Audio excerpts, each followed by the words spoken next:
అంటే ఎక్కడికి వెళ్ళి ఎట్లా కనుక్కోవాలి అంటే చాపలవాడ హాస్పిటల్ దగ్గరికి వెళ్ళమన్నారు. ఏమ్మా ఏం కావాలి అంటే ఇట్లా జాబ్ కోసం వచ్చానన్నా, ఇట్లా ఏమన్నా సార్ డాక్టర్ ఉన్నాడు అని అడిగితే, లేదమ్మా నంద్యాలకు పెద్ద హాస్పిటల్ దగ్గరికి పోని నాగరాజు నెంబర్ ఇచ్చి పెద్ద హాస్పిటల్ దగ్గరికి పంపారు.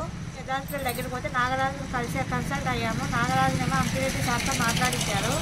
రమణ ఫోన్ చేసి, నేను నీకు జాబ్ నేను ఇప్పిస్తానులేమ్మా, నాగరాజుతో కన్సల్ట్ అవ్వద్దు, నేనే ఇప్పిస్తాను, ఒక 50,000 అడ్వాన్స్ కట్టాలి అంకిరెడ్డి సార్ చెప్పినారు, అమౌంట్ ఇప్పించుకో అన్నారు. అంటే నేను డాక్టర్తో అంకిరెడ్డి సార్తో నేను మాట్లాడతాను, వాళ్ళతో మాట్లాడిన తర్వాత వాళ్ళకి అమౌంట్ ఇస్తాను అంటే, లేదమ్మా వాళ్ళ ఆఫీసర్లు వాళ్ళకి కేసు అవుతుంది, వాళ్ళు ఇట్లాంటివి చేయరు, మా ద్వారా చేస్తారు కానీ డైరెక్ట్ వాళ్ళతో కన్సల్ట్ వాళ్ళు మాట్లాడినవారు అని అన్నారు. తర్వాత లేదు సార్, లేదన్నా మాకు జాబ్ ఇప్పించిన తర్వాతనే అమౌంట్ ఇస్తాను అంటే, లేదు ఖచ్చితంగా మీరు అమౌంట్ ఇవ్వండి అమ్మా, జాబ్ రానప్పుడు నన్ను అడగండి అని అన్నారు.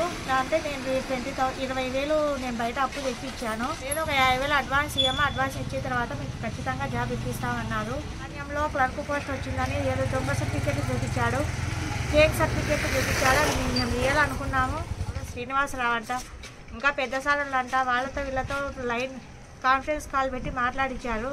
తర్వాత పాణ్యంలో దూరం అవుతుంది కదమ్మా, నీకు పోడూరులోనే ఇప్పిస్తా అని చెప్పినాడు. పోడూరులో ఇప్పిస్తా అని చెప్పి మళ్ళీ అది కూడా ఎందుకులేమ్మా, కాంట్రాక్ట్ జాబ్ కదా, నీకు గవర్నమెంట్ జాబ్ ఇప్పిస్తాము, R&D డిపార్ట్మెంట్ జాబ్ దాంట్లో జాబ్ ఇప్పిస్తాను అని. అట్లానే R&D డిపార్ట్మెంట్లో వచ్చిందమ్మా నీకు జాబ్ వచ్చింది అని అది కూడా ఫేక్ సర్టిఫికేట్లు పెట్టారు.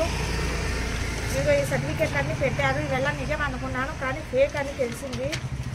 తెలిసిన తర్వాత సరేనా నాకు అమౌంట్ ఇవ్వండి, మా అమౌంట్ మాకు ఇవ్వండి, నాకు జాబ్ వద్దు ఏమొద్దు లేనా, నేను ఏదో ప్రైవేట్ జాబే చేసుకుంటాను, ఉన్ని జాబ్ పోగొట్టుకోలేనంటే, లేదమ్మా నువ్వు జాబ్ మానుకో, అక్కడ మానుకొని ఇక్కడ అమౌంట్ కట్టంటే కట్టాను.